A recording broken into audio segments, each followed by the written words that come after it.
আসসালামু আলাইকুম। প্রচণ্ড এই গরমে যে কোনো টক খাবার খেতে কিন্তু ভীষণ ভালো লাগে। যদিও আমি খুব বেশি টক খেতে পারি না, কিন্তু কাঁচা আমের লোভটা সামলাতে পারিনি। ভর্তাটা বানানোর জন্য আমি মিডিয়াম সাইজের ২টা কাঁচা আম নিয়ে নিয়েছি। কাঁচা আমগুলো কিন্তু একদমই টাটকা ছিল। ভর্তাটা আমি কাঁচামরিচ দিয়ে বানাবো, ছাদে ফ্রেশ কাঁচামরিচও ছিল। আমি টকটা খুব বেশি খেতে না পারলেও ঝালটা কিন্তু অনেক বেশি খেতে পারি। এই একটা মরিচ দিয়ে কিছুই হবে না আমার। আম ভর্তাতে লেবু পাতা দিলে কিন্তু আলাদা একটা ফ্লেভার আসে, যারা খেয়েছেন একমাত্র তারাই বুঝবেন।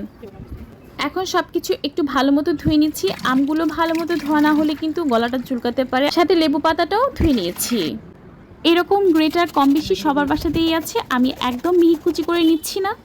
কাঁচামরিচগুলো কুচি করে দিচ্ছি। আমি লেবু পাতাটাকেও কুচি কুচি করে নিয়েছি। আমাদের খেতে তেতো লাগে, তারা একটু বড় সাইজে রাখবেন। সবশেষে লবণ আর চিনিটা দিয়ে দিচ্ছি। আমি এখানে সামান্য একটু বিট লবণও দিয়েছি। প্রচণ্ড এই গরমে আম ভর্তাটা অনেক বেশি রিফ্রেশিং ছিল।